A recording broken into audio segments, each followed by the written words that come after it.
আপনারা কি আমার হোয়াইট বোর্ডটা দেখতে পাচ্ছেন? জি ভাইয়া। ওকে। ভাইয়া আসসালামু সম্ভাব্য আলাইকুম। একটা তারিখ আমরা পেয়ে গিয়েছি বার কাউন্সিল পরীক্ষার, লিখিত পরীক্ষার দেখলাম অনেক জায়গায় ভাসতেছে। সো বলা যায় না, হয়তো বা এটাই কাঙ্ক্ষিত সময় আপনাদের পরীক্ষা হওয়ার।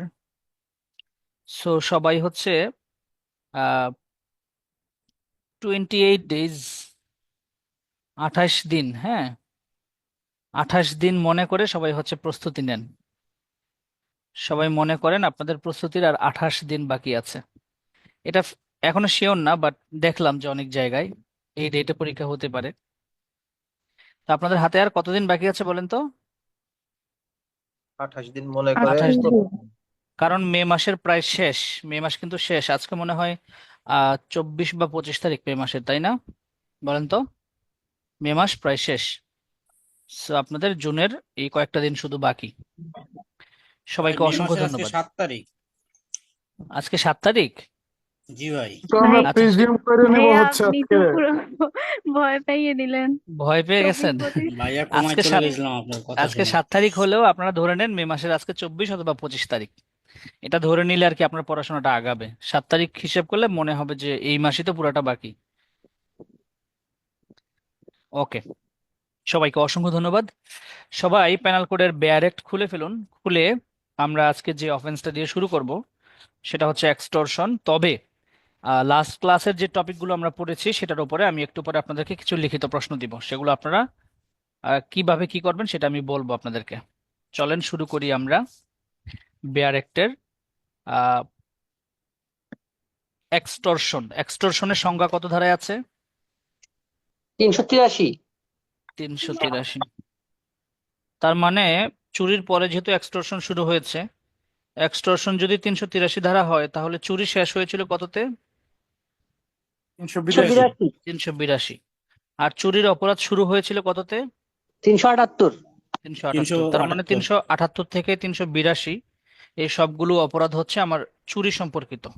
মানে 378, 379, 380, 381। চুরির সংজ্ঞা দেওয়া ছিল কত ধারায়? 378। 378। 378 ছিল চুরির সংজ্ঞা। আর চুরির সাজা ছিল কত ধারায়? 379। কত বছর সাজা? 3 বছর। 3 বছর। 380-তে সাজা কত বছর? 7 বছর। 7 বছর। 381-তে সাজা কত বছর? 7 বছর। 7 বছর। 382-তে সাজা কত বছর? 10 বছর। 10 বছর। তার মানে চুরির সাজাগুলোর দিকে যদি আমরা এক পলক তাকাই, শুরু হয় 3 দিয়ে, শেষ হয় 10 দিয়ে, মাঝখানে দুইটা অপরাধের সাজা মোটামুটি সেম। আর প্রত্যেকটা সেকশনের একটা মূল হেডলাইন থাকে, একটা শব্দে যাতে আপনি এই সেকশনটাকে মনে রাখতে পারেন সেরকম একটা নোট আপনারা করে ফেলবেন। যেমন ধরেন 379, এটা তো বেসিক সাজা, তাই না? চুরির বেসিক সাজা। 380 যদি মনে রাখতে চাই তাহলে একটা শব্দ বলুন তো, অনলি ওয়ান ওয়ার্ড, কিভাবে মনে রাখতে পারি 380-কে?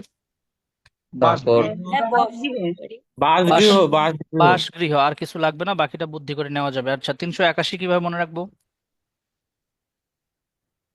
চাকর কেরানি। বা কেরানি। তারপর কেরানি সার্ভেন্ট। বা চাকর। কেরানি বা চাকর। আচ্ছা, 382 কিভাবে মনে রাখবো? চুরি আঘাত, চুরি করতে গিয়ে করতে গিয়ে আঘাত। আচ্ছা, এবার আমি এইভাবে কেন দেখালাম বিষয়টা, আমি আপনাদেরকে হয়তোবা বলেছি, আপনারা যারা দেখেছেন আমার একটা পোস্ট, আমি একটা গ্রুপে একটা পোস্ট দিয়েছিলাম যে বাকি যে সময়টা আপনাদের আছে এই সময়টা আপনারা যারা ভালো করতে চান তারা হচ্ছে লিখিত প্রস্তুতির পাশাপাশি প্রিলির প্রস্তুতি নিতে থাকবেন। এই কথাটা কি শুনেছেন আপনারা আমার কাছ থেকে, বা আমার লেখায় পড়েছেন? জি ভাইয়া। মানে আপনাদের লিখিত প্রস্তুতি এখন চলবে, ঠিক আছে, আপনারা তো লিখিত পরীক্ষার ক্যান্ডিডেট, বাট লিখিতর পাশাপাশি কিসের প্রিপারেশন নেবেন বলেন তো? প্রিলির। যেমন ধরেন আপনি ক্রিমিনাল ল লিখিত পড়তেছেন সিআরপিসি, অথবা ধরেন আপনি পেনাল কোড লিখিত পড়তেছেন পিসি অথবা সিপিসি, ঠিক ওই ওই পাশে আপনি হচ্ছে প্রিলি স্টাইলে পড়তে থাকবেন। আপনি হচ্ছে এসআর অ্যাক্ট অথবা লিমিটেশন, এই প্রিলি স্টাইলে মানে ছোট ছোট ভাবে আর কি, এভাবে যদি পড়েন আপনাদের ভয় থাকবে না। ওকে, আপনাদের ভয় থাকবে না। কারণ এমন একটা সিচুয়েশন পরীক্ষার হলে আসবে যখন স্পেসিফিক্যালি একটা সেকশন মেনশন করাটা জরুরি হয়ে যাবে। তখন যদি সেকশন মেনশন করতে না পারেন আপনার নম্বর কমে যাবে, স্পষ্টভাবে বলে দিলাম আমি কথাটা। অনেকেই আপনাদেরকে ভুংচুং বলবে যে সেকশন রেফার করা লাগবে না, বানায় লিখে দিয়ে আসবা, এগুলো ফালতু কথা।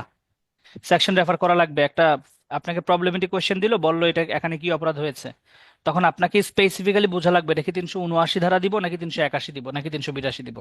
আচ্ছা, আমরা এখন শুরু করবো এক্সটর্শন। এক্সটর্শনের সাজা দেওয়া হয়েছে আমার 383 ধারায়। তা আমরা আগে এক্সটর্শন উপাদানের এলিমেন্টস গুলো সবাই একটু খাতায় লিখে ফেলি। এক্সটর্শনের বাংলা হচ্ছে আমার জোরপূর্বক দখল বা গ্রহণ। জোরপূর্বক পূর্বক গ্রহণ, এই অপরাধের নাম থেকেই বোঝা যাচ্ছে যে আসলে এটা কেমন ধরনের অপরাধ। মানে আপনি কোনো একটা কিছু গ্রহণ করবেন অন্য একজন ব্যক্তির কাছ থেকে, এবং সেই গ্রহণটা হতে হবে জোরপূর্বক, মানে তার ইচ্ছার বিরুদ্ধে। তার ইচ্ছে থাকবে না, বাট আপনি তার কাছ থেকে জোর করে নিবেন, তখন সেটা কি আমরা বলবো জোরপূর্বক গ্রহণ। এখন কি কি নিবেন, কি কি নেওয়া যায় এই এক্সটর্শনের মাধ্যমে, সেটা আমরা দেখব।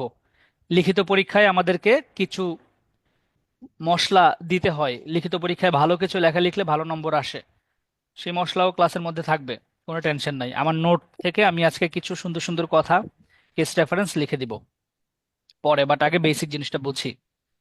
এক্সটর্শন মানে হচ্ছে জোরপূর্বক গ্রহণ।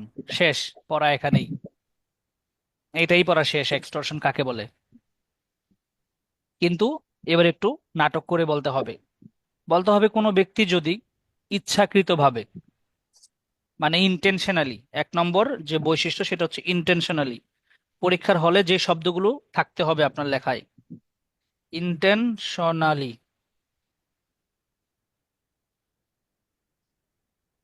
ইন্টেনশনালি মানে ইচ্ছাকৃতভাবে। ইন্টেনশনের বাইরে গিয়ে যদি আপনি কারো কাছ থেকে কোনো কিছু গ্রহণ করেন, তখন কি সেটা এক্সটর্শন হবে? বলেন তো। তখন না, সেটা হবে না। এক্সটর্শন হবে না। ইন্টেনশন থাকতে হবে আপনার।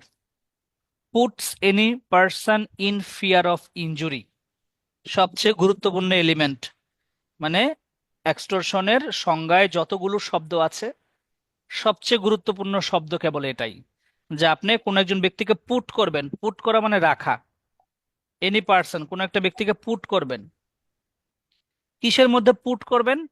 তাকে পুট করবেন হচ্ছে একটা ফিয়ারের মধ্যে, সে একটা ভয়ের মধ্যে থাকবে, ইন ফিয়ার।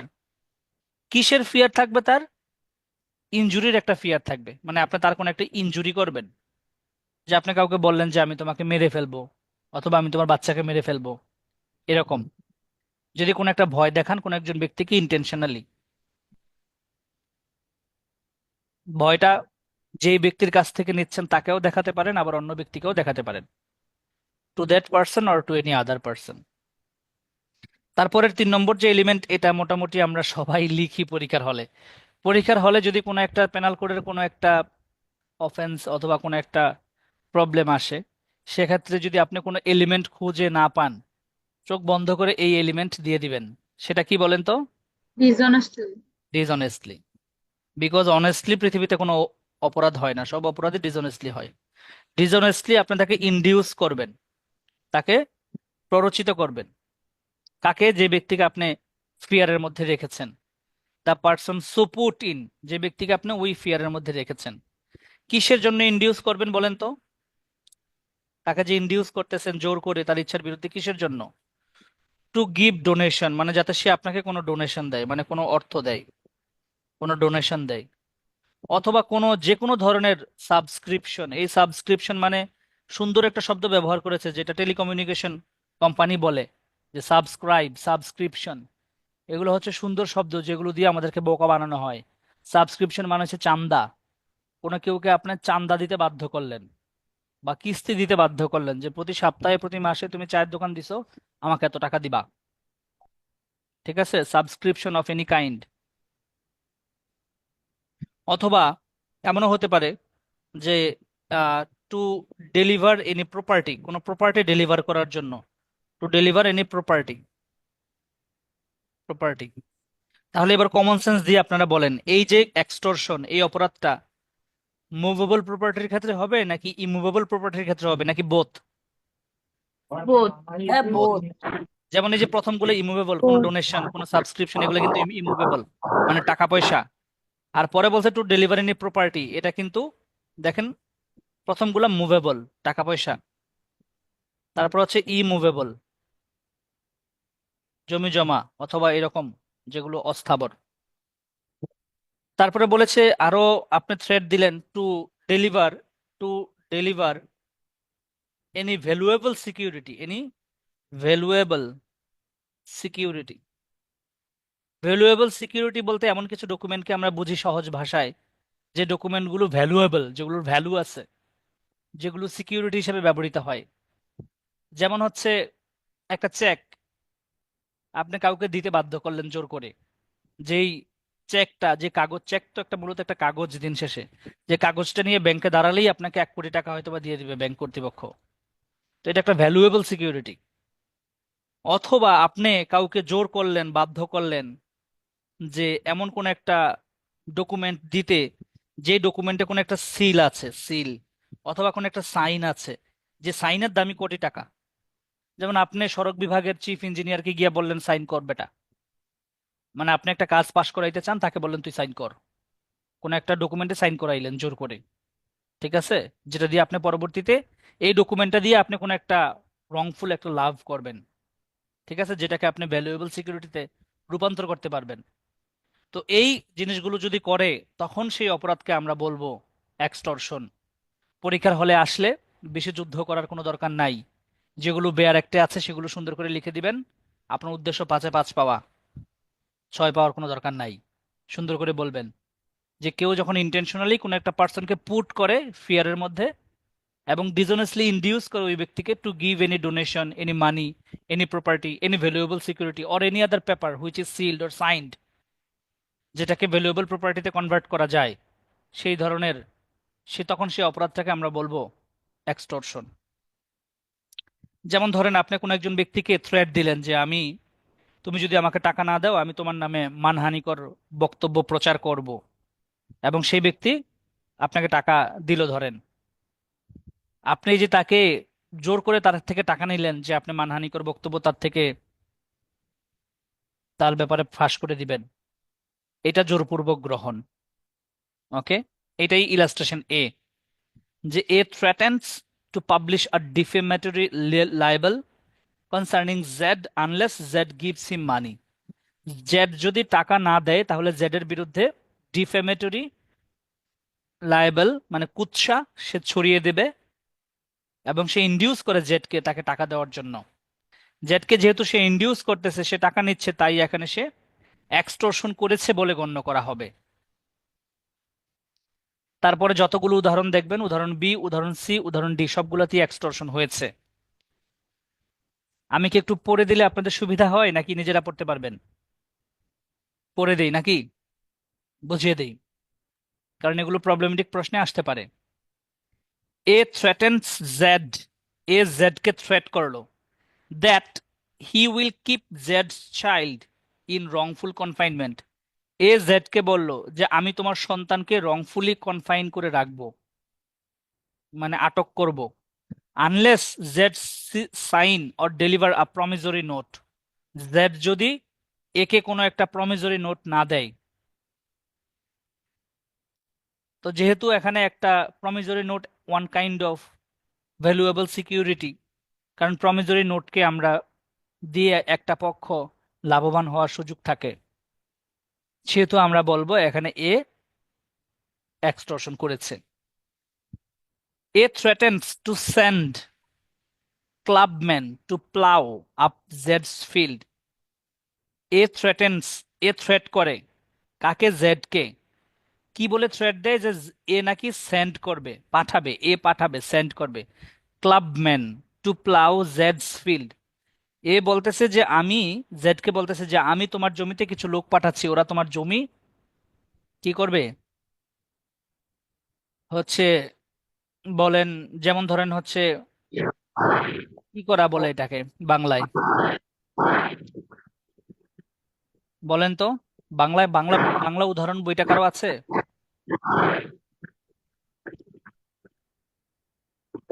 বাংলায় উদাহরণ আছে কারো বইয়ে? জি ভাইয়া আচ্ছা, আমি আমি একটু বলি সহজভাবে আমার মতো ব্যাখ্যা করে বলি। যেমন ধরেন আপনার জমিতে ধান আছে, আমি আপনাকে বললাম যে তুমি যদি আমার টাকা না দাও, আমি 5-10 জন লোক পাঠাচ্ছি, কালকে ওরা তোমার সব ধান কেটে নিয়ে আসবে। তো এই যে আমি আপনাকে থ্রেট দিচ্ছি, থ্রেট দিয়ে আপনার থেকে টাকা নিচ্ছি, তাই এখানে আমি এক্সটর্শন করেছি বলে গণ্য করা ভাইয়া, হবে। এখানে বাংলা বইয়ে লেখা আছে হচ্ছে লাঠিয়াল বাহিনী পাঠাবে। হ্যাঁ, যে লাঠিয়াল বাহিনী বা এমন একটা বাহিনী আর কি পাঠাবে, তারা আপনার ধান কেটে নিয়ে আসবে। ঠিক আছে, আগে গ্রামে এমন হতো, এখনো গ্রামে এমন হয় যে দুই পক্ষের মধ্যে শত্রুতা থাকে, ষড়যন্ত্র থাকে, বা জমি জমা সংক্রান্ত বিরোধ থাকে, অথবা অন্য কোনো বিরোধ থাকলে রাত্রেবেলা গিয়ে ধান কেটে পুরো ধান নিয়ে চলে আসতো। ওকে, এরকম থ্রেট করে আপনি তার থেকে টাকা নিলেন, অথবা তার থেকে কোনো প্রপার্টি ডেলিভারি নিলেন, তখন এটা এক্সটর্শন করেছেন বলে গণ্য করা হবে। এখানে কি কি এলিমেন্ট আছে সেটা একটু পরে চেক করবো আমরা। A, by putting Z in fear of grievous hurt. A Z কে গ্রেভিয়াস হার্টের ফিয়ার করে, যে আমি তোমাকে তোমার কান কেটে ফেলবো, এটা একটা গ্রেভিয়াস হার্ট। আমি তোমার দাঁত ভেঙে দেব, গ্রেভিয়াস হার্ট। আমি তোমার অনেক বড় বড় ক্ষতি করব আর কি। ডিসঅনেস্টলি ইনডিউসেস জেড, এবং এ জেড কে ডিসঅনেস্টলি ইনডিউস করে, কি জন্য? যাতে জেড সাইন করে অথবা তার সিল মেরে দেয় কোনো একটা ব্ল্যাঙ্ক পেপারে, এবং এটা যাতে সে এ কে দেয়। এ পরবর্তীতে এই ব্ল্যাঙ্ক পেপার নিয়ে অথবা এই সিল নিয়ে সে এটাকে কোনো একটা ভ্যালুয়েবল সিকিউরিটিতে কনভার্ট করবে, সোজা কথা তার একটা লাভ হবে রংফুলি। এদিকে এ এক্সটর্শন করেছে বলে গণ্য করা হবে। এক্ষেত্রে এ ইন্টেনশনালি কাজটা করেছে, হ্যাঁ ইন্টেনশনালি করেছে। এ কি বি কে ফিয়ারে রেখেছে? হ্যাঁ, বি কে ফিয়ারে রেখেছে। এ কি কাজটা ডিসঅনেস্টলি করেছে? হ্যাঁ, ডিসঅনেস্টলি করেছে। এদিকে কি এ এটার বিনিময়ে কোনো কিছু নিয়েছে? হ্যাঁ, সে একটা সাবস্ক্রিপশন অথবা সে একটা প্রপার্টি অথবা সে একটা ভ্যালুয়েবল সিকিউরিটি নিয়েছে। তাই আমরা বলতে পারি এ এখানে এক্সটর্শন করেছে। প্রবলেমেটিক কোশ্চেন আসলে এইভাবে প্রত্যেকটা এলিমেন্ট টাচ করে করে বলতে হবে, এবং 5-5 নম্বর পেতে হবে। 384 ধারায় এই অফেন্সের পানিশমেন্টটা দেওয়া আছে। আর পৃথিবীতে যে কোনো অফেন্সের পানিশমেন্ট কিভাবে সুন্দর করে লিখতে হয় সেটা অলরেডি আমরা জানি। পানিশমেন্ট লেখার সময় আমরা কোন শব্দটা ব্যবহার করব বলেন তো, ইংরেজিতে যারা উত্তর করব? কোন শব্দটা দিয়ে পানিশমেন্ট লেখা শুরু করব বলেন? Whoever. Very good, whoever. Whoever Bangla যারা লিখবেন তারা লিখবেন যে ব্যক্তি। হুএভার, যে ব্যক্তি এক্সটর্শন করবে, এটাকে ইংলিশে কি লিখবো? হুএভার কমিটস এক্সটর্শন, যে এক্সটর্শন করবে। কত সহজ ইংরেজিতে লেখা। হুএভার কমিটস এক্সটর্শন, যে এক্সটর্শন করবে সে সাজা পাবে। ইংরেজিতে কি বলে? সাজা পাবে, shall be punished. Whoever commits extortion shall be punished. বাংলায়ও লিখতে পারবেন, কোনো সমস্যা নাই। Whoever commits extortion shall be punished, তাকে সাজা দেওয়া হবে। ইমপ্রাইজনমেন্ট শব্দের আগে সবসময় কোন প্রিপজিশন বসে? উইথ। উইথ। Very good. তার মানে whoever commits extortion shall be punished with imprisonment. যদি উভয় বর্ণনার কারাদণ্ড থাকে তখন এটাকে ইংরেজিতে কি বলে? উভয় বা যে কোনো বর্ণনার কারাদণ্ড। অফ আইদার ডেসক্রিপশন, কি বলে? Of either description. Of either description মানে যে কোনো বর্ণনার, সশ্রম হতে পারে, বিনাশ্রম হতে পারে। তারপরে একটা টার্ম বলেছিলাম যেটা খুব সুন্দর, of either description. For a term, এটা একটা ফ্রেজ যেটা খুব সুন্দর ফ্রেজ। ফর আ টার্ম মানে একটা সময়ের জন্য বা একটা পিরিয়ডের জন্য, এটাকে ইংরেজিতে বলে for a term. Which may extend two, যেটা দীর্ঘায়িত হতে পারে বা যেটা প্রলংড হতে পারে। Which may extend two, extend two কত বছর বলেন তো? 3 ইয়ার্স, 3 ইয়ার্স। 3 বছর। এভাবে একটা কমা দিবেন। কিভাবে কমা দিবেন? এই যে সুন্দর করে একটা কমা দিবেন, কমাটা দেখতেও যাতে সুন্দর লাগে, কমার প্রেমে যাতে পড়ে যে খাতা কাটবে। কমা দিয়ে এটার পাশে লিখবেন অর, উইথ ফাইন, অথবা কি দিতে পারে বলেন তো? ফাইন দিতে পারে। আবার একটা কমা দিবেন, কমা দিয়ে অর লিখবেন, অর পরে লিখবেন উইথ বোথ।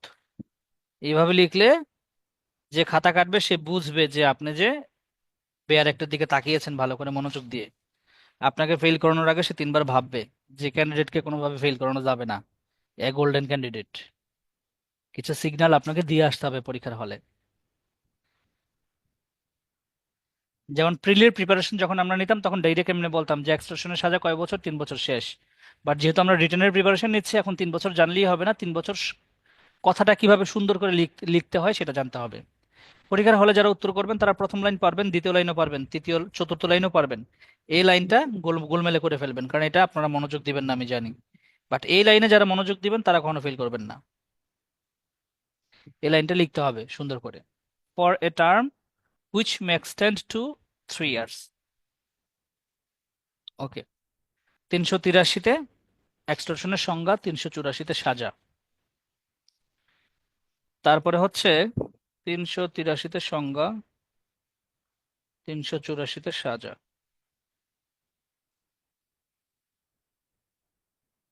সাজা কত বছর? সাজা 3 বছর। আর 383-তে হচ্ছে সংজ্ঞা। এবার দেখবো 385। 385-তে কি বলেছে দেখেন, যে putting person in fear of injury in order to commit extortion. In order to commit extortion, তার মানে এখানে কি এক্সটর্শন হয়েছে, এক্সটর্শন অপরাধটা হয়ে গেছে, নাকি এক্সটর্শন অপরাধ হওয়ার জন্য? কোনটা বলেন তো? হ্যাঁ, হওয়ার জন্য। রাইট।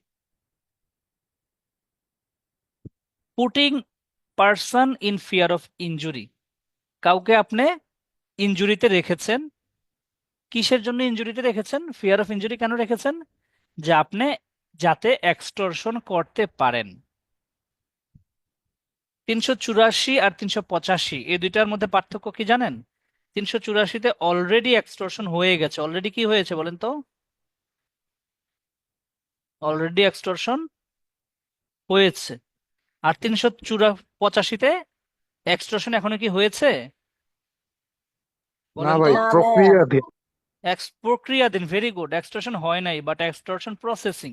আপনি কাউকে একটা ভয় রাখছেন যে আমি তোমাকে কিন্তু এক্সটর্শন করব, মানে এক্সটর্শন এখনো হয় নাই, বাট হবে ইন ফিউচারে। এবং যাতে এক্সটর্শন হয় সেজন্য আপনি কাউকে কিসে রেখেছেন বলেন তো? ভয় ভয়ে, রাখছে। ভয়ে রেখেছেন। এক্সটর্শন এখনো হয় নাই। এখন আপনি বলতে পারেন যে ভাই কেমনে বুঝবো এক্সটর্শন হয়েছে নাকি হয় নাই? এটা হচ্ছে প্রপার্টির ডেলিভার এখানে হয়ে গেছে। প্রপার্টির কি হয়েছে বলেন তো? প্রপার্টি ডেলিভার হয়ে গেছে, মানে আপনি এক্সটর্শন কেন করেন?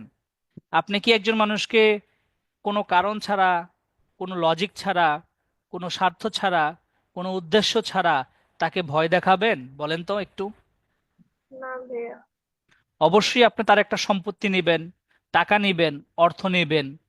এবার যদি আপনি অর্থটা জোর করে নিয়ে নেন, টাকাটা জোর করে নিয়ে নেন, সিল দস্তখত সাইন জোর করে নিয়ে নেন, তখন সেটাকে আমরা বলবো অলরেডি এক্সটর্শন হয়ে গেছে। আর যদি এমন হয় আপনি তাকে ভয়ে রেখেছেন, কিন্তু এখনো যেই কারণে ভয়ে রেখেছেন, যেই সম্পত্তিটা নেওয়ার জন্য ভয়ে রেখেছেন, সেই সম্পত্তিটা এখন আপনি নেননি, ডেলিভার এখনো হয়নি, তখন সেটা কি 384-তে হবে নাকি 385-তে হবে? 385। 385-তে হবে। 385-তে হবে। এই জন্য 385 ধারাকে বলা হয় যে এক্সটর্শন করার উদ্দেশ্যে কাউকে ভয়ে রাখা। এক্সটর্শন করার উদ্দেশ্যে কাউকে ভয়ে রাখা। তখন সেটা সাজা কত বছর দেখেন তো? 385 ধারার সাজা 5 থেকে 14 হ্যাঁ, বছর। 5। 14 বছর 14 ভাইয়া, বছর সর্বনিম্ন 5 সর্বোচ্চ, বছর কম। আর 5 বছর সর্বনিম্ন। তার মানে 385 ধারায় সর্বনিম্ন কত বছর সাজা দিতে পারবেন? 5 বছর। 5 বছর। 385 ধারায় তাহলে কি 3 বছর সাজা দেওয়া যাবে? না, কিন্তু 384 ধারায় চাইলে কয় বছর সাজা দেওয়া যাবে? 3 3 বছর। বছর। 3 বছর।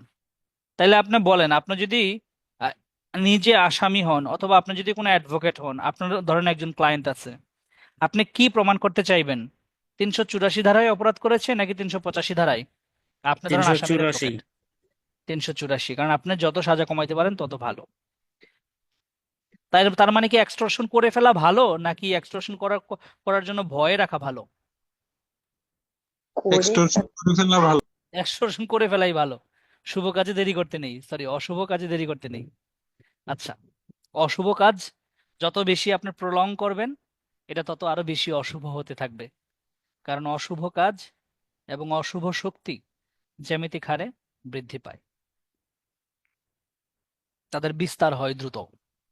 আর শুভ কাজ খুব ধীর গতিতে আগায় পৃথিবীতে। ওকে, 384, 85, 385-কে আমরা একটু ট্রাই করি যে বেয়ার অ্যাক্টের ভাষায় বলা যায় কিনা, সুন্দর ভাষায় 385 ধারাটাকে বলা যায় কিনা। তো যদি বলতে চাই, আমরা বাংলায় এভাবে বলবো, যারা বাংলায় লিখবো, যদি কোনো ব্যক্তি জোরপূর্বক গ্রহণ করার উদ্দেশ্যে কাউকে ভয়ে রাখে, তখন তার সাজা হবে ড্যাশ ড্যাশ ড্যাশ।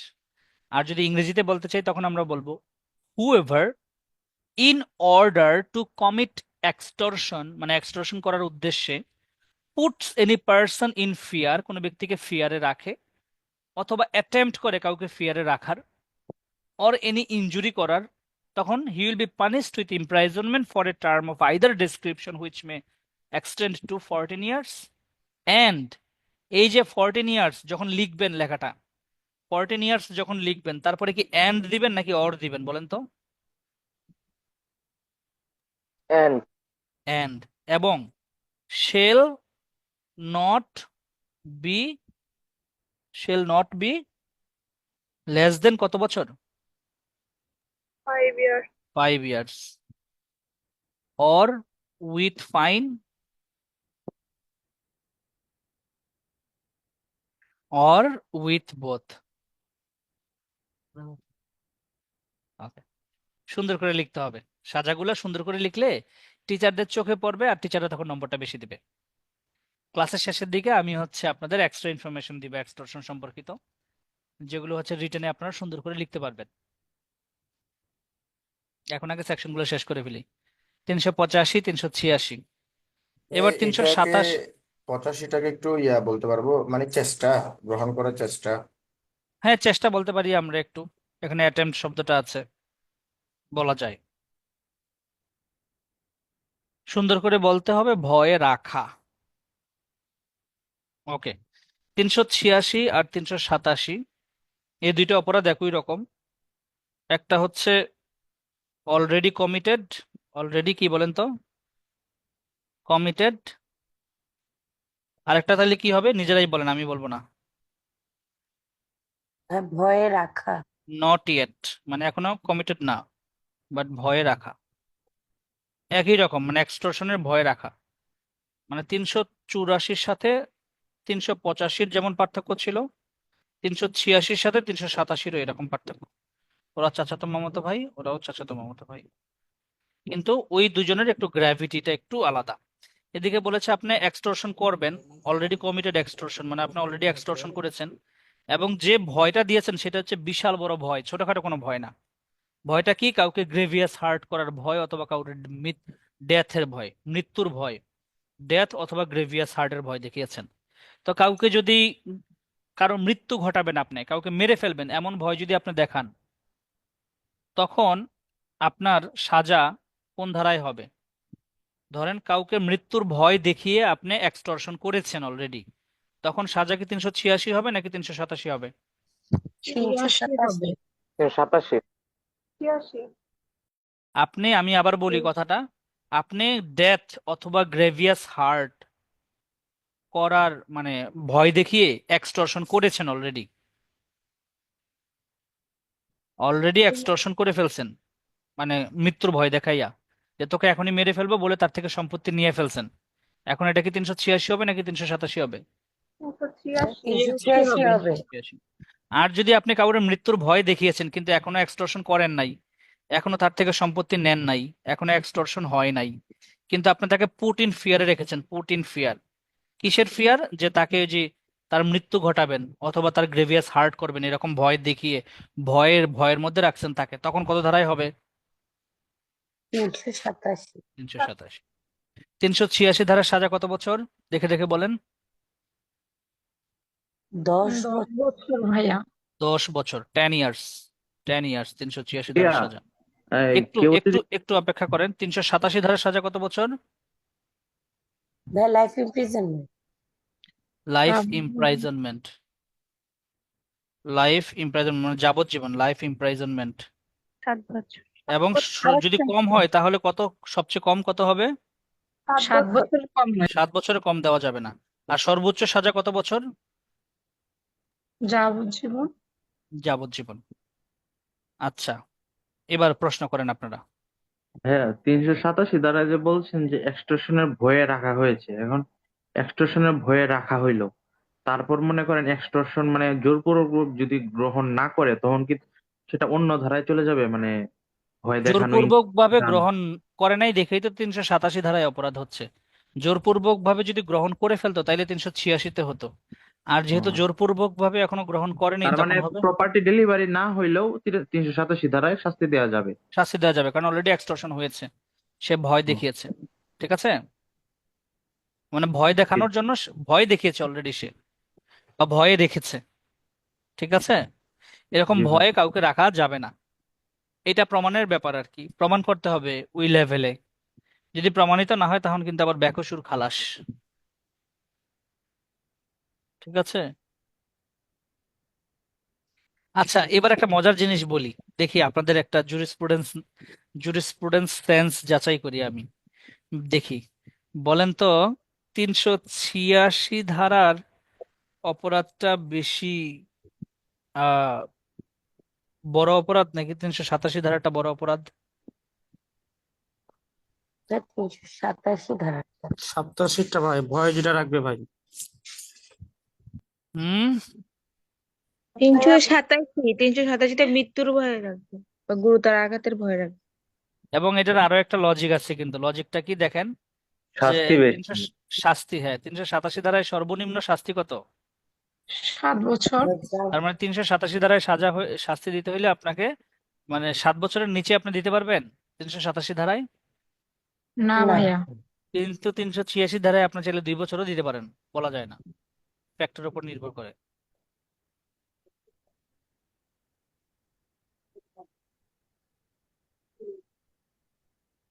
যাই হোক, আচ্ছা, এবার কিছু কিছু একটু জিনিস লেখেন আপনারা। কয়েকটা জিনিস আমি লেখাই আপনাদেরকে আমার নিজের নোট থেকে। উম, হুম,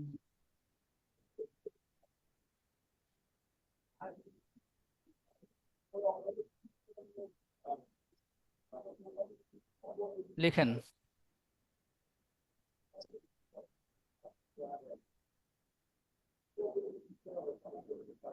এগুলো লিখবেন পরীক্ষার হলে, যদি কোশ্চেন আছে লিখবেন।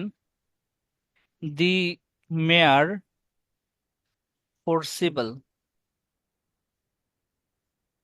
Taking of property, the mere forcible taking of property from another. এগুলো লিখলে আপনার আসলে লেখার ওয়েট বাড়বে।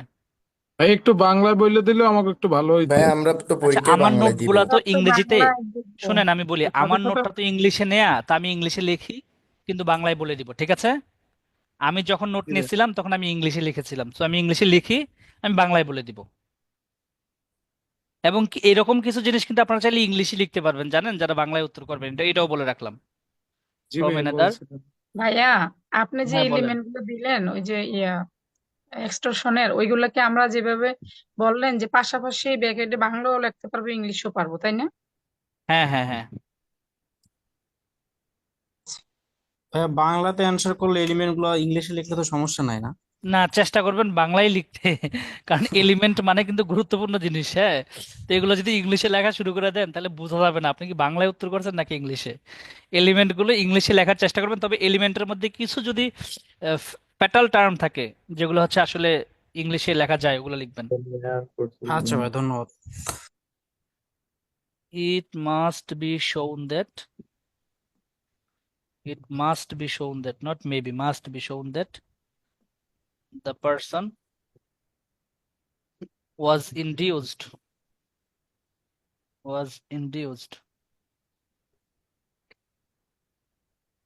to deliver the property by putting him in fear of injury। শেষ। মানে নর্মালি অনেক সময় এমন মনে করি না আমরা, যে হচ্ছে নর্মালি ফোর্সিবলি মানে জোর জবরদস্তি করে টেকিং এনি প্রপার্টি, কারো থেকে জোর জবরদস্তি করে কোনো একটা প্রপার্টি আমরা নিয়ে নিলাম, তাইলেই এটা হচ্ছে এক্সটর্শন হবে। নর্মালি এরকম অনেকে মনে করে। এটা কি, এই লাইনটা দিয়ে এটাকে হচ্ছে মানে এটার বিপরীতে একটা কথা বলা হয়েছে, অন্য একটা ন্যারেটিভ দাঁড় করানো হয়েছে। এখানে বলা হয়েছে যে মেয়ার শব্দটা খুব গুরুত্বপূর্ণ। মেয়ার মানে নর্মালি, মেয়ারলি, একদম মানে নর্মালি কারো কাছ থেকে জোর জবরদস্তি করে কোনো একটা প্রপার্টি গ্রহণ করা মানেই হচ্ছে এই সেকশনের আন্ডারে এক্সটর্শন না। এটা মাস্ট বি দেখাতে হবে, এটা অবশ্যই দেখাতে হবে যে যেই ব্যক্তিটা হচ্ছে প্রপার্টিটা দিয়েছে তাকে আসলে ইনডিউস করা হয়েছে সে যাতে প্রপার্টি ডেলিভার করে, এবং তাকে ফিয়ারে রাখা হয়েছে, এবং তার একটা ইনস্ট্যান্ট ফিয়ার ছিল এরকম। তো যাই হোক, এগুলোর মধ্যে ফিলোসফিক্যাল অনেক পার্থক্য আছে, এগুলো নিয়ে ভাবলে অনেক চিন্তা ভাবনা আসবে। বেশি ভাবার দরকার নাই, বুঝেন নাই? বেশি ভাবলে মাথা গরম হয়ে যাবে। এগুলো লিখবেন পরীক্ষার হলে একটু মশলা লাগানোর জন্য। ওকে। তারপরে হচ্ছে যেমন আপনাদেরকে একটা প্রশ্ন করি, কেউ যদি কোনো একটা প্রপার্টি, কোনো একজন একিউজড একটা প্রপার্টি লুট করছে, কারো বাসায় গিয়ে লুট করছে, লুট করা বলি না, তখন এটাকে কি আমরা এক্সটর্শন বলতে পারি কিনা, লুট করাকে?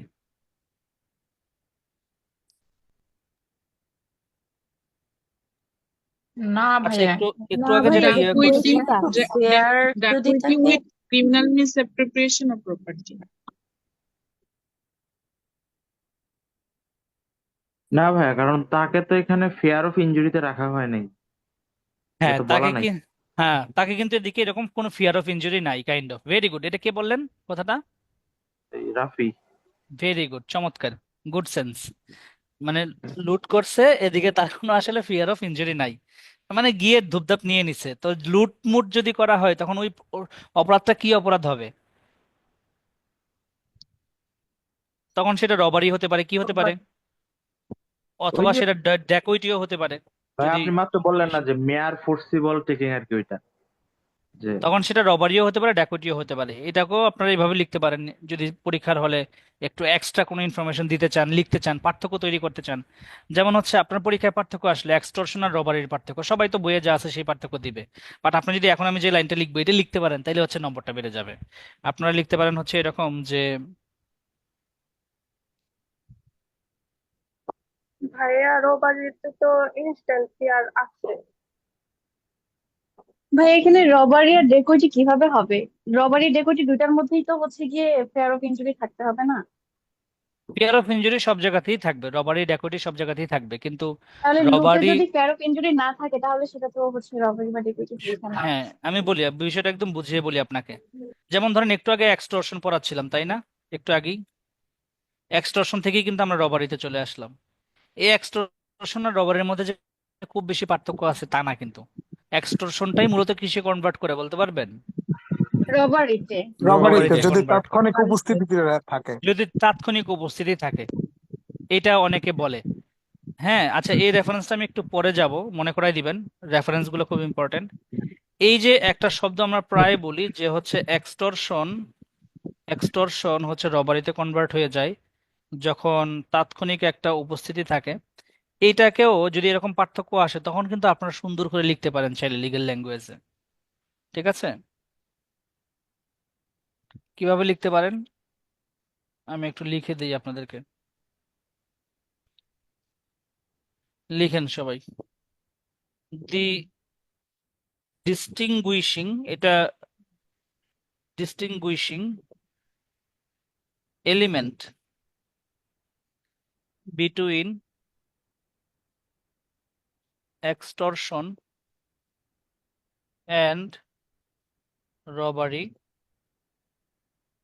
অথবা ডাকাতি is not, is not the presence, not the কি বলেন তো, presence of the offender, মানে অফেন্ডারের উপস্থিতি না, মূল পার্থক্য অফেন্ডারের উপস্থিতি না, not the presence of the offender, মানে অফেন্ডার কি উপস্থিত আছে কিনা একদম ইনস্ট্যান্টলি বিষয়টা তা না, but the presence of imminent fear, imminent ফিয়ারটা বেশি important, and also the delivery of possession of goods to the offender. তার মানে এই এক্সটর্শনের সাথে রবারির বলতে গিয়ে আমরা অনেক সময় বলি যে রবারিতে হচ্ছে প্রেজেন্স থাকতেই হবে। বিষয়টা কিন্তু আসলে তা না। রবারিতে প্রেজেন্স থাকতেই হবে ব্যাপারটা তা না, কিন্তু রবারিতে যেটা থাকতেই হবে সেটা হচ্ছে প্রেজেন্স অফ ইমিনেন্ট ফিয়ার, মানে রবারির ফিয়ারটা ইমিনেন্ট। কিন্তু তাৎক্ষণিক ভয়। হচ্ছে হ্যাঁ তাৎক্ষণিক, কিন্তু এক্সটর্শনের যে ফিয়ারটা সেটা ইমিনেন্ট না হইলেও কিন্তু হয়, মানে রবারির তুলনায় একটু কম হইলেও হয়। যেমন ধরেন এক্সটর্শনের ক্ষেত্রে একটু সময় পাওয়া যায় কিনা বলেন তো ডিসিশন নেওয়ার, জি ভাইয়া। কিন্তু রবারির ক্ষেত্রে কি ডাকাতরা এসে কি আপনাকে, যদিও বাংলাদেশে এখন ইমোশনাল ডাকাতের সংখ্যা বৃদ্ধি পাইছে, কয়েকদিন আগে দেখলাম যে এক ডাকাত বা এক দস্যু, সে হচ্ছে দস্যুতা করতে গেছে বা ডাকাতি করতে গেছে, গিয়ে তাকে দেখে ভয় পেয়ে ঘরের মালিক অজ্ঞান হয়ে গেছে। পরে সে হচ্ছে ডাকাতি বন্ধ করে আগে তাকে পানি টানি খাওয়ায়, তার মাথায় পানি ঢেলে তার আগে ঠিক করছে, করে পরে আবার সে আবার ডাকাতি করছে। দেখেছেন ঘটনাটা? জি ভাইয়া, আমিও দেখলাম। মরে গেলে তো আবার সমস্যা পড়ে ডেকুইটি থেকে মরে গেলে তো 396 ধারায় তো তখন অপরাধ হবে, বুঝেন নাই? 396। তো সে মানে ক্রিমিনাল হইলেও সে পেনাল কোড পড়ছে, বোঝা যায়। আচ্ছা, তো আপনার হচ্ছে এই এক্সটর্শন আর রবারির মধ্যে পার্থক্যটা হচ্ছে রবারিতে ইমিনেন্ট ফিয়ার অফ ডেঞ্জার থাকবে একটা, ইনস্ট্যান্ট রবারিতে। এটা প্রেজেন্সের মাধ্যমেও হতে পারে, আবার প্রেজেন্স ছাড়াও হতে পারে। এবং also the delivery of possession, delivery of পজেশনেরও পার্থক্য থাকে। যেমন এক্সটর্শনের ক্ষেত্রে যে প্রপার্টিটা ডেলিভার হয়, সেক্ষেত্রে যেই ব্যক্তি প্রপার্টিটা দিচ্ছে সে কি ভয়ে হোক বা হচ্ছে বিপদে পড়ে হোক সে নিজে ডেলিভারি করতেছে না, বলেন তো ইয়েস অর নো? জি ভাইয়া। সে নিজে দিচ্ছে, বিপদে পড়ে দিচ্ছে। বাট রবারিতে কি আপনি ওই ব্যক্তি নিজে দিয়ে দেয় নাকি আপনি নিজের হাতে কেড়ে নেন? কোনটা? কমন সেন্স দিয়ে বলেন। জোর করে কেউ নেয়। কেড়ে নেয়। মানে কাইন্ড অফ একদম নিজে থেকেই নেওয়া বোঝায় যেটাকে আর কি। এদিকেও অনেকটা কাইন্ড অফ, যদিও বেসিক জিনিসটা সেম, বাট এক্সটর্শনে আপনার সে নিজে ডেলিভারি করতেছে আপনাকে, রিল্যাক্সলি রিল্যাক্সলি ডেলিভারি করতেছে সে জিনিসটা, বিকজ আপনি তাকে ভয়ে রাখছেন। আপনি বলছেন বাংলা সিনেমার মতো, তোমার ছেলেকে আমি আটকায় রাখছি, এই নাও তার সাথে ফোনে কথা বলো, পরে মোবাইলে আবার কথাও বলাই দেয়, পরে বলো অমুক জায়গায় আগামীকালকে বিকাল 3টা 35 মিনিটে 10 কোটি টাকা নিয়ে আসবা, সাথে কোনো পুলিশ আনতে পারবা না। এটা হচ্ছে কাইন্ড অফ এক্সটর্শন। আর রবারিতে কি এত সুযোগ থাকবে?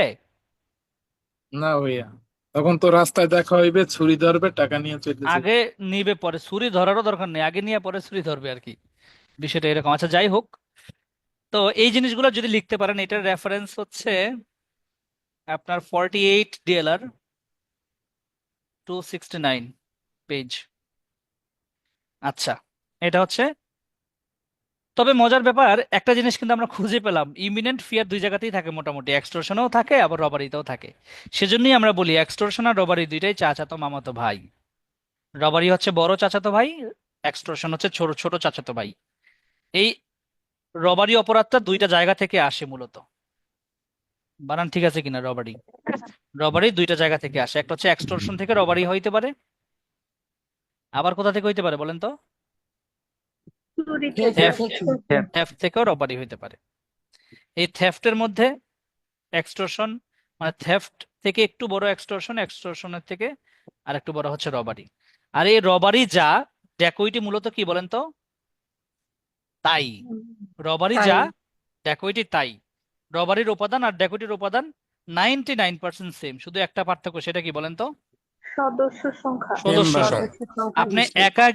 একা গিয়ে চাইলে রবারি করতে পারেন, একা, ওয়ান ম্যান, একা। ড্যাকোইটি কি একা করা যায়?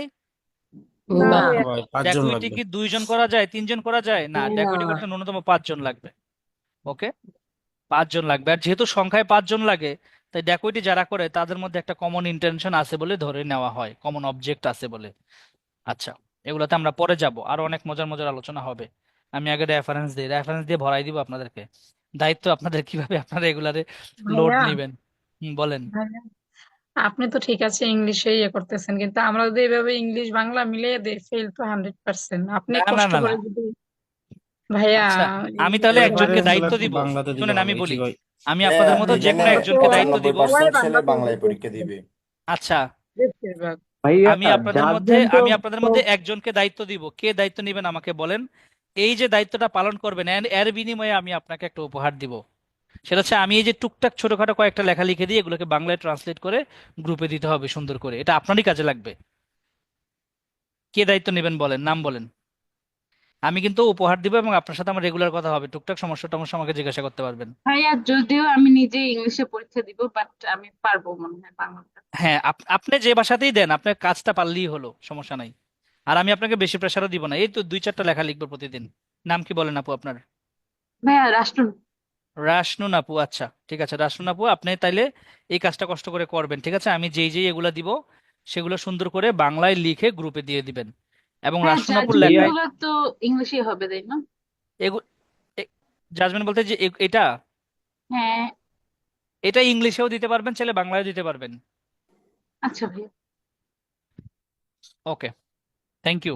ভাইয়া যারা বলেন। বাংলা পরীক্ষা দেবে তারা কি এই রেফারেন্স গুলো ইংলিশে দিতে পারবে পরীক্ষায়? হ্যাঁ, ইংলিশে দিতে পারবে, বিকজ আমি হচ্ছে একটু ডিপ বা একটু ওয়েটফুল রেফারেন্স আপনাদেরকে দিব। সো এগুলো ইংলিশে লিখতে পারবেন আপনারা। যখন কেউ খাতা কাটবে সে যখন পড়বে তার ফিল হবে যে না, এটা একটা ওয়েটফুল রেফারেন্স, এটা ইংলিশে দেওয়া যায়। আচ্ছা ভাইয়া। নর্মাল কোনো রেফারেন্স অথবা ভাষা ভাষা কোনো কথা যেটা বাংলায় বললেও যা, ইংলিশে ইংলিশে বললেও তা, সেগুলো আপনারা ইংলিশে লিখতে যাবেন না, সেটা বাংলায় লিখবেন। শুদ্ধ বাংলায় সুন্দর করে লেখাটা অনেক বড় একটা শিল্প।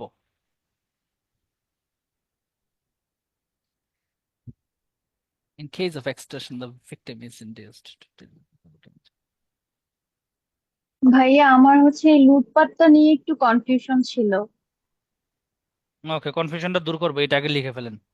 লেখেন ইন কেস অফ, এটাও লিখবেন পার্থক্য অফেন্স আসলে, অথবা পার্থক্য ছাড়া শুধু এক্সটর্শন অথবা শুধু শুধু রবারিতেও লিখতে পারবেন। লিখবেন in case of extortion,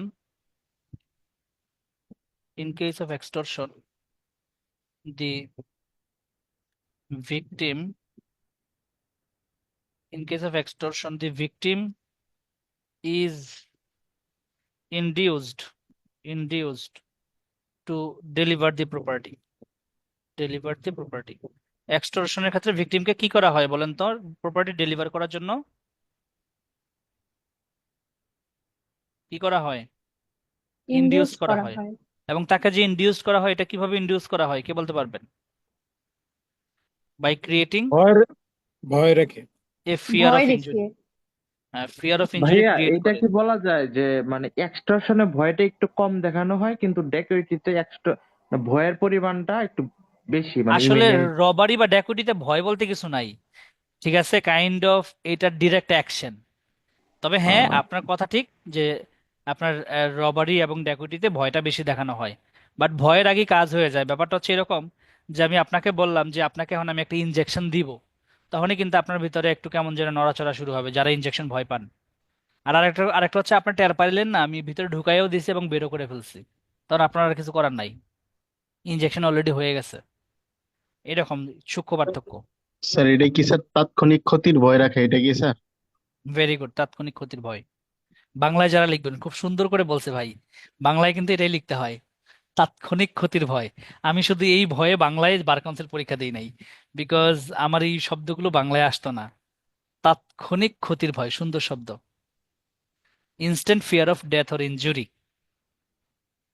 but but in case of robbery, রবারির ক্ষেত্রে, in case of robbery force is used to take the property, property নেওয়ার জন্য শুধু ফোর্স ইউজ করা হয়। রবারির ক্ষেত্রে কি কোনো ইনডিউস করার দরকার আছে বলেন তো, রবারি করার ক্ষেত্রে? হ্যাঁ, রবারি করতে গেছেন আপনি, আপনি কি ভিকটিমকে ইনডিউস করবেন? ভয় দেখানোর কোনো দরকার আছে নাকি কাজ করবেন? কাজ করব। রাইট, এত ইনডিউস করার টাইম নেই তখন। এটা লিখেন, এটা হচ্ছে আপনার রেফারেন্সটা লিখেন পিএলডি 1956। আচ্ছা, এত রেফারেন্স মনে থাকবে না, হ্যাঁ, দুই একটা রেফারেন্স লিখবেন, এগুলো না লিখলেও হবে। পিএলডি 1956, সব রেফারেন্স লেখা লাগবে না, যেগুলো আমি বলবো সেগুলো, যেমন এটা রেফারেন্সটা গুরুত্বপূর্ণ, ডিএলআর এর, ঠিক আছে? এটা এটা খুব ইম্পর্ট্যান্ট একটা জাজমেন্টের অংশ। এক্সটর্শন আর রবারির পার্থক্য লিখতে গেলে এটা লেখাটা ইম্পর্ট্যান্ট। আচ্ছা,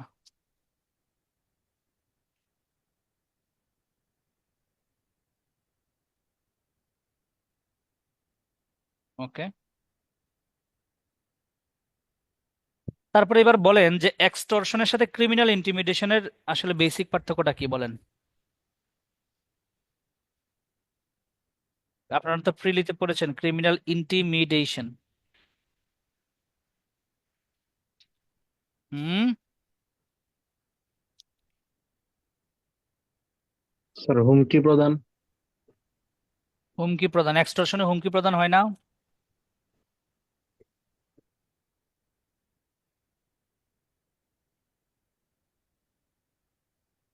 ভাইয়া ক্রিমিনাল ইন্টিমিডেশনে কোনো প্রপার্টি নেওয়ার জন্য ভয় দেখায় এরকম না, এমনি ভয় দেখায়। আচ্ছা, আমাকে 1 সেকেন্ড সময় দেন, আমি একটু পানি খাই।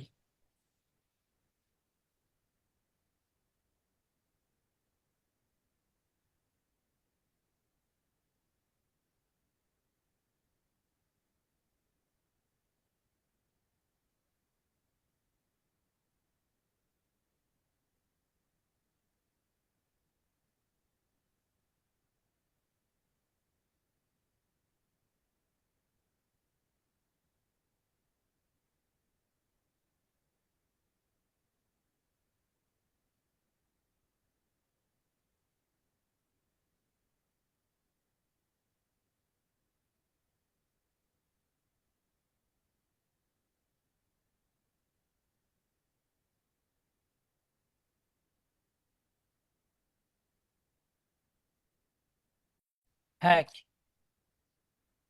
Recording in progress. ক্রিমিনাল ইন্টিমিডেশনের সেকশনটা একটু খুলেন প্যানেল কোডে, কেউ একজন। জি ভাইয়া, কত সেকশন? 503 ভাইয়া। 503। 503।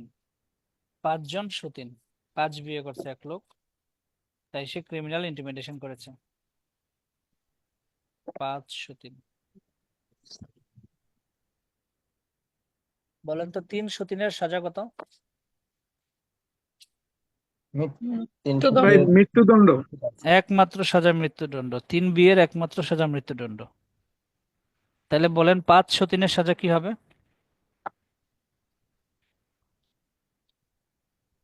ভাইয়া 2 বছর। 2 বছর, ভেরি গুড। 2 ইয়ার্স।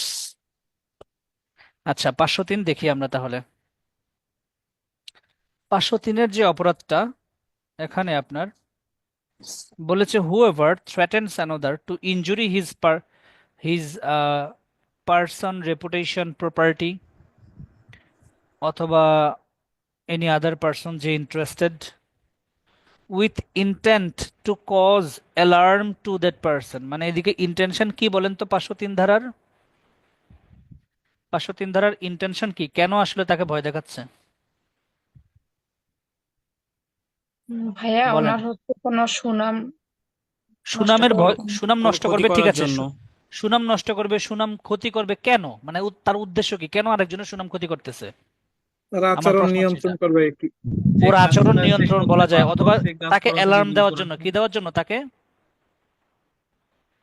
বলেন? তাকে অ্যালার্ম করার জন্য। মূলত তাকে অ্যালার্ম করে।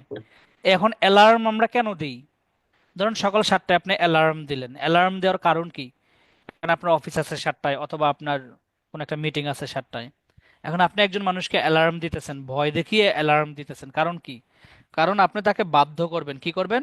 কোন একটা কাজ করতে বাধ্য বাধ্য করবে। করবেন, বাধ্য। অথবা সে একটা কাজ করতে বাধ্য, সেই কাজটা করতে তাকে কি করবেন? বিরত রাখবেন। বিরত। কারণ সে এই কাজটা করা বা না করার উপর আপনার হয়তো বা একটা লাভ আছে। তখন আপনি যে ভয়টা দেখাইবেন, সে ভয় দেখানোটাকে আমরা আইনের ভাষায় কি বলবো বলেন তো? Criminal intimidation. ইন্টিমিডেশন। আর এই যে এক্সটর্শনে আপনি যে ভয় দেখিয়েছেন, সেটা কিসের জন্য ভয় দেখিয়েছেন মনে আছে? কোনো সম্পত্তি টু অর্পণের ডিলিভার জন্য। প্রপার্টি। প্রপার্টি। তাহলে এইটা যদি পরীক্ষায় আসে, একদম স্পেসিফিক্যালি লিখতে পারবেন না স্পষ্ট শব্দে? পারবেন তো? ইনজাংশন মনে আলহামদুলিল্লাহ। এর ইন্টারিম ম্যান্ডেটরি ইনজাংশন কি? ওকে, ক্রিমিনাল ইন্টিমিডেশন এটা যে কেন কি দেখালাম? থেকে ইন্টারিম আচ্ছা, মিউজিক দ্যাট কন্ট্রোল ভাইয়া আগের পেজটা একটু রিপিট করবেন? সবাই একটু মিউট করি আমরা, কার যেন কথা শুনতে পাচ্ছে। হ্যাঁ, এটা কি আমি আবার বলবো নাকি? জি ভাই, একবার একটু এক বলেন। কথায় বললে ভালো হয় ভাই।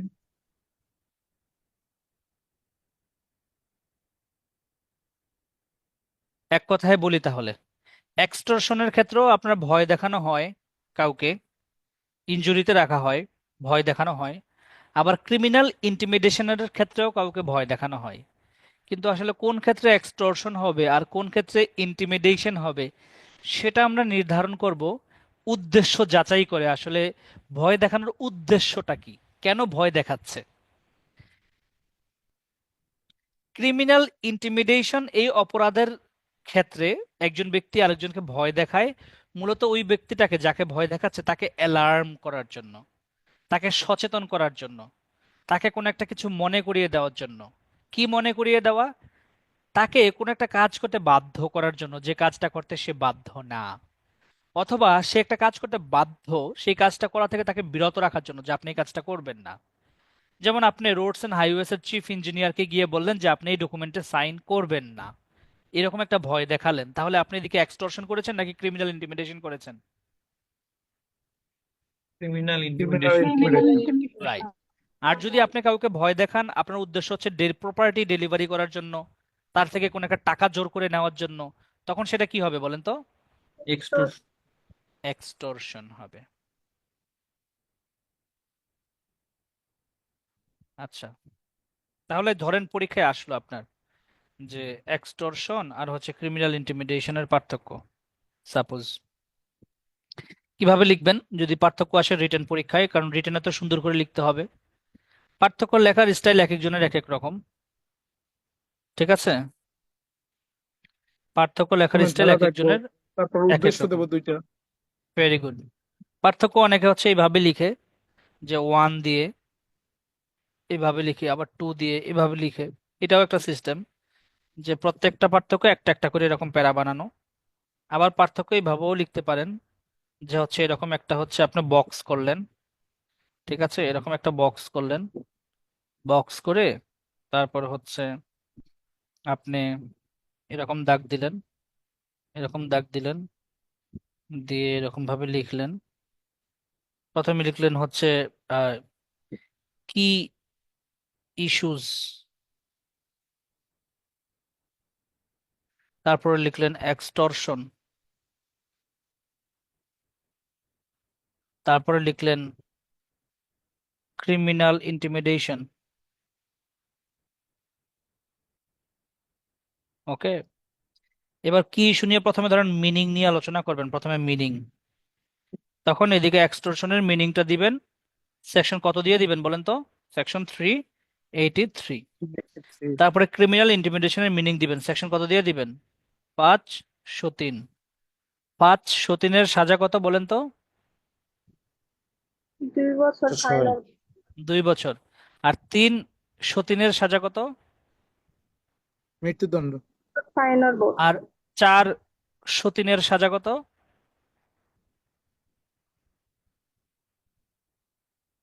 চিন্তা করে বলেন, বুদ্ধি করে বা বের করে বলেন। 403-এ কার সংজ্ঞা দেওয়া হয়েছে বলেন তো? 2 বছর। 403-এ কোন অপরাধের কথা বলা হয়েছে? Criminal misappropriation of property.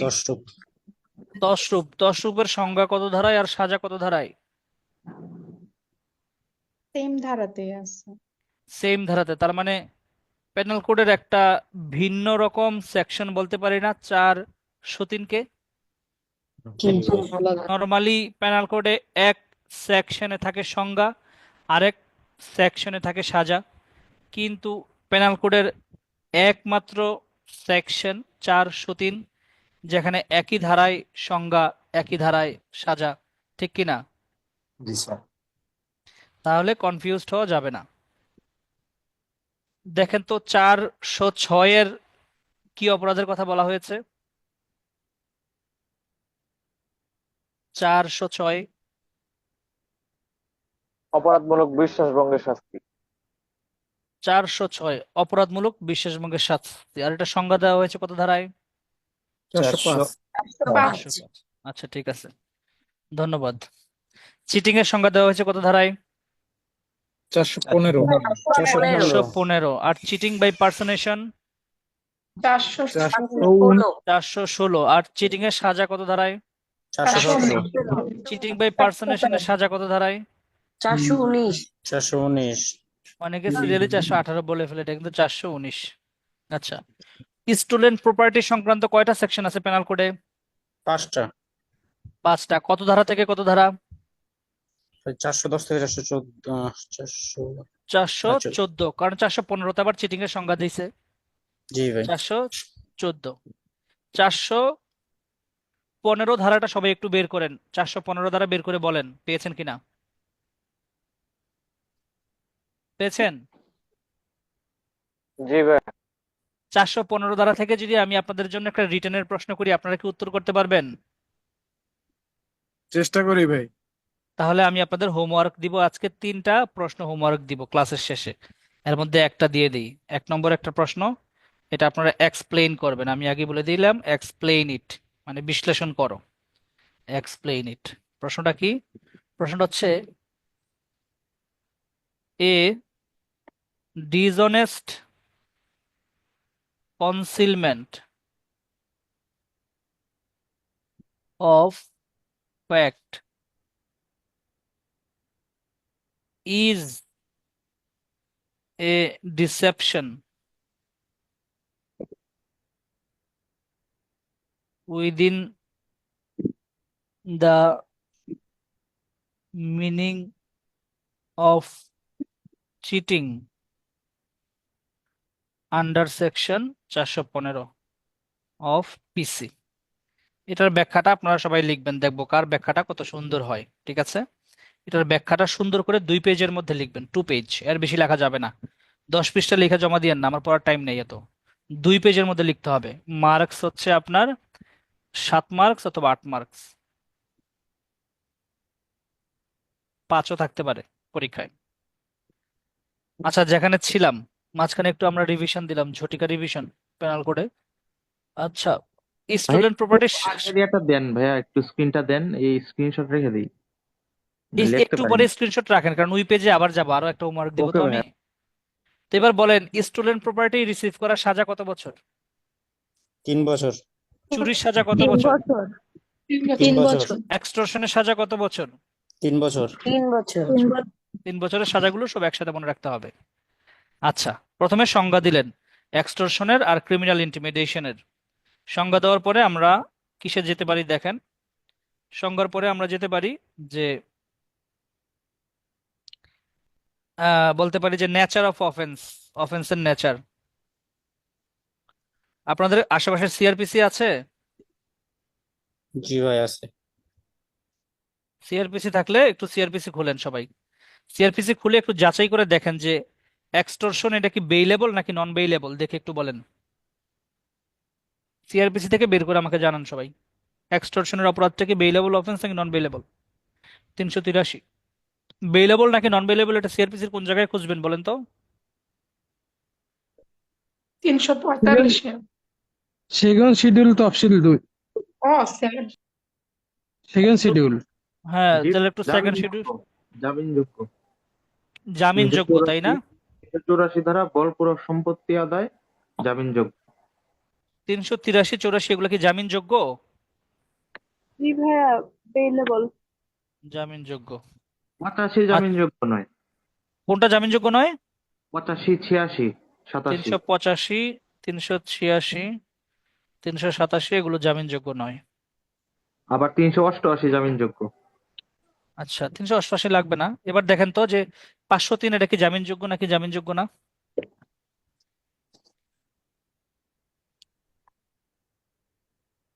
জামিনযোগ্য sir.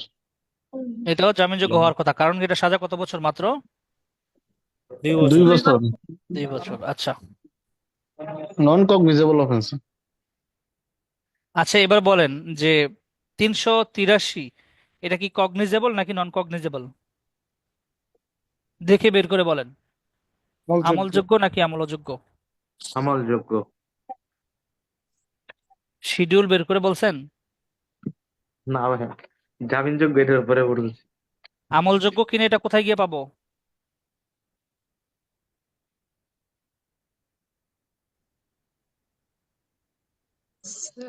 Column. ভাইয়া বিনা প্ররোচনায় যেহেতু গ্রেপ্তার করতে পারে তাই আমলযোগ্য, করতে পারবে না বলপুর সম্পত্তি আমল।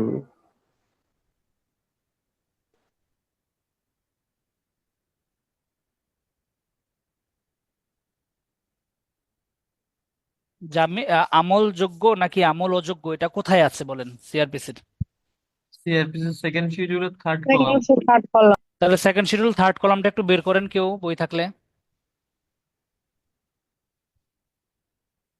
বের করে আমাকে বলেন ওখানে কি আছে।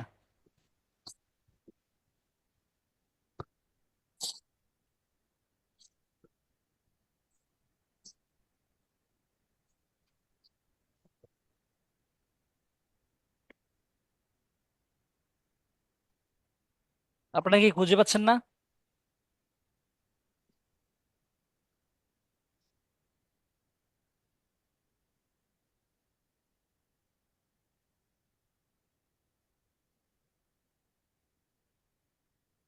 ভাইয়া 384 তো আমল অযোগ্য, যেহেতু বিনা প্ররোচনায় গ্রেপ্তার করতে পারবে না, নাকি ভুল বললাম? 383 না 384 পাবেন আপনারা, 383 থাকবে না ওই লিস্টের মধ্যে। 383 দেখেন লেখা আছে যে নন 383 লেখা আছে approach offence extortion shall not arrest without warrant, মানে ওয়ারেন্ট ছাড়া অ্যারেস্ট করা যাবে না। তো ওয়ারেন্ট ছাড়া যদি অ্যারেস্ট করা না যায় তাহলে নন এটা কি কগনিজেবল নাকি নন কগনিজেবল? নন নন কগ, নন কগনিজেবল। কারণ ওয়ারেন্ট ছাড়া অ্যারেস্ট করা যায় না। আচ্ছা, এটা কি কম্পাউন্ডেবল নাকি নন কম্পাউন্ডেবল বলেন, দেখে দেখে বলেন। নন কম্পাউন্ডেবল কেন? নন নট কম্পাউন্ডেবল। কে বলতে পারেন এটা নন কম্পাউন্ডেবল না কেন?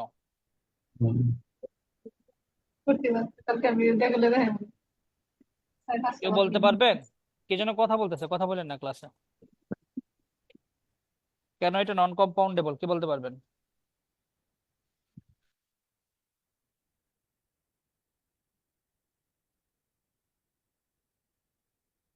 কারণ এইটা কোনো হচ্ছে এটা হচ্ছে একটা অফেন্স এগেনস্ট পাবলিক, এই এক্সটর্শন অপরাধটা, সেজন্য এটা নন কম্পাউন্ডেবল। যেমন চুরি, এটা কি কম্পাউন্ডেবল নাকি নন কম্পাউন্ডেবল?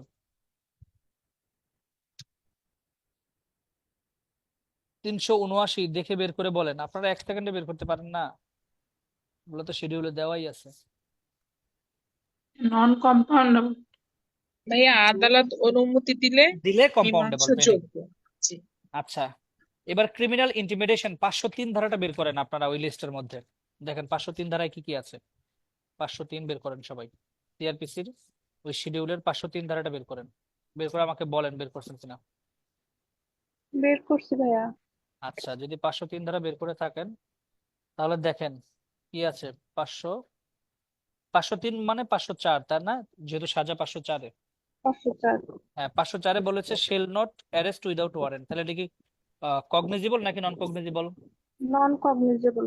নন কগনিজেবল। তারপরে বলেন এদিকে এটা কি বেইলেবল নাকি নন বেইলেবল? বেইলেবল। বেইলেবল। তারপরে দেখেন এটা কি কম্পাউন্ডেবল নাকি নন কম্পাউন্ডেবল? কম্পাউন্ডেবল। কম্পাউন্ডেবল, কারণ এটা তো 2 বছর সাজা, মাত্র অল্প সাজা। এটা দুই পক্ষ নিজেরা বসে কম্পাউন্ড করে ফেলতে পারে। আর এটা সাজা কত বছর বলেন তো? এই অপরাধের সাজা কত বছর? 2 2 ইয়ার। বছর। 2 বছর। এই যে 2 বছর যে সাজা, এটা কোন কলামে আছে সিআরপিসির?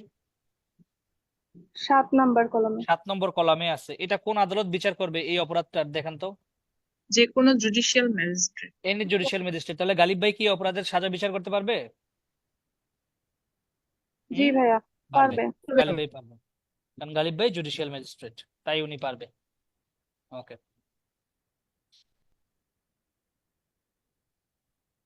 আচ্ছা। তারপরে লাস্টের দিকে আপনারা, ক্লাস আমাদের এখানেই শেষ।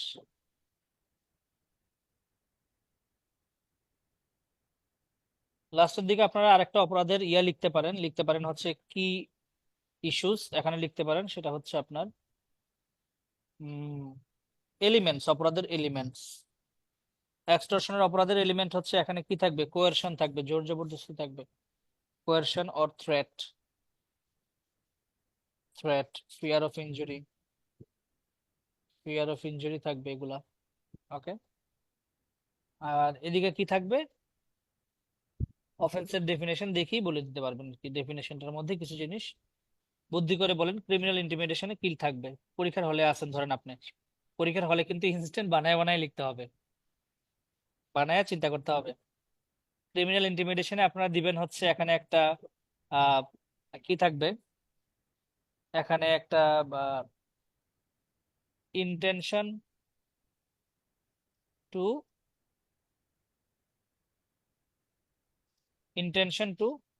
Alarm the person, intention to alarm the person, to bound him to do something or to refrain away from something, এরকম কিছু লিখে দেবেন, শেষ। বুদ্ধি করে ভাবে লিখতে হবে। আচ্ছা, আর একটা রেফারেন্স একটু লিখেন কষ্ট করে, যে an offense of extortion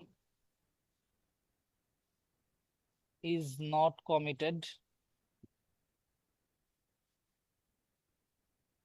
unless the will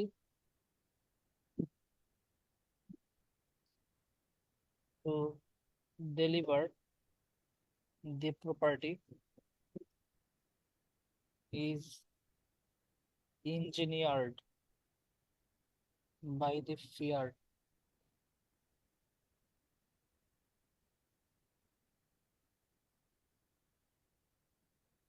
the chief element in the offense of extortion is that inducement must be dishonest.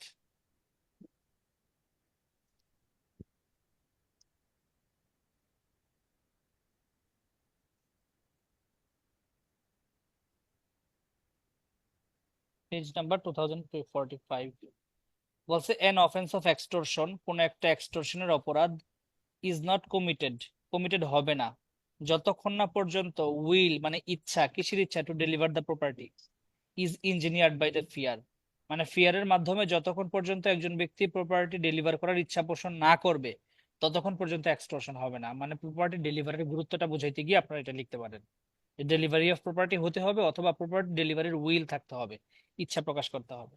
পরে বলা হয়েছে যে চিফ এলিমেন্ট মানে প্রধান উপাদান অফ এক্সটর্শন এই যে একটা অপরাধ, এটার প্রধান উপাদানটাই হচ্ছে যে ইনডিউসমেন্ট করা হবে সেটা ডিসঅনেস্ট হইতে হবে।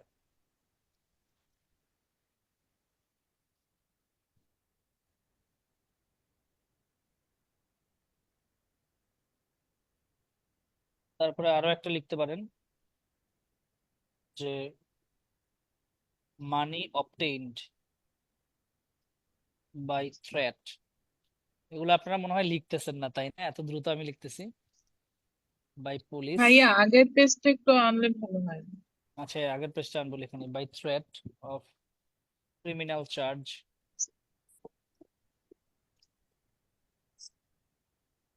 and of wrongful confinement amounts to the offense of extortion under section 383 of penal code। এটা হচ্ছে পিএলডি 1956।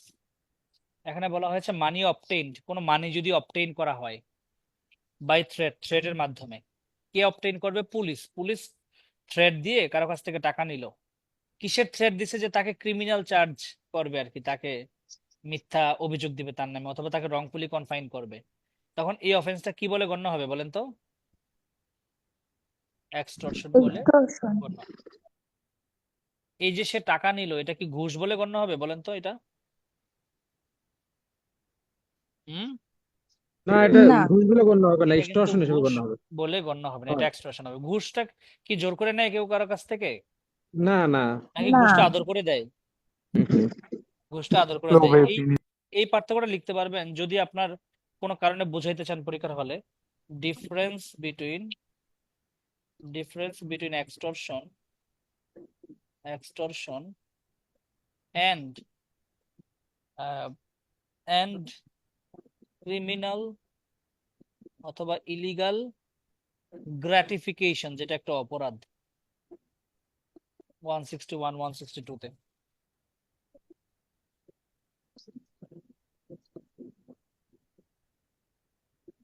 ব্রাইবারির কথা মনে হয় বলা নাই, ব্রাইবারি ইয়াতে পেনাল করে সরাসরি না আছে। শব্দটা উচ্চারণ নাই আমি যতটুকু জানি।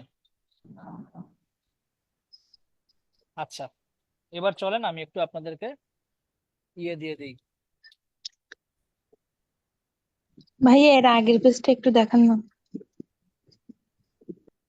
আগের ভাইয়া পেজ এটার রেফারেন্স কি এটা, পিএলডি? হ্যাঁ পিএলডি।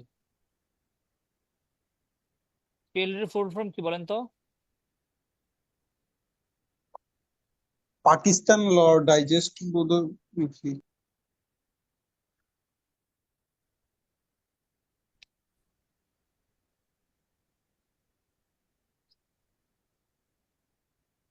পিএলডির ফুল ফর্ম কি বলেন?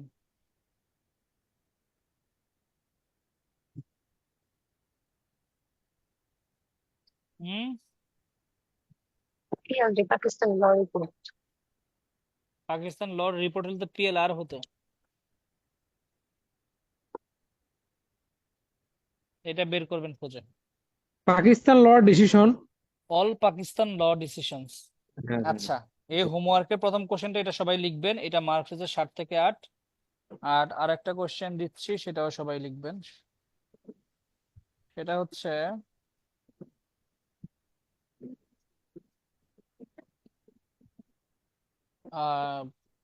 whether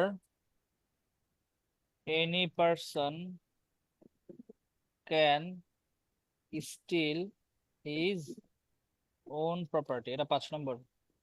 কোন ব্যক্তি কি নিজের সম্পত্তি নিজে চুরি করতে পারে কিনা, এটা 5 নম্বর। আর 3 নম্বরে যেটা করবেন, 3 নম্বর না,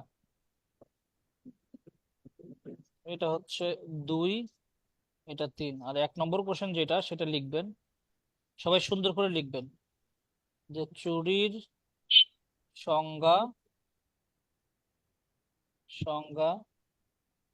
উপাদান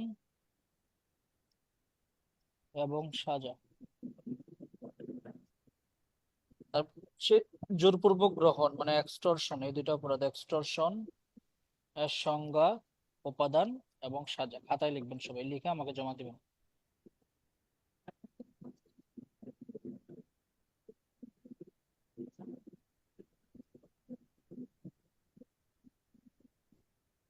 ভাইয়া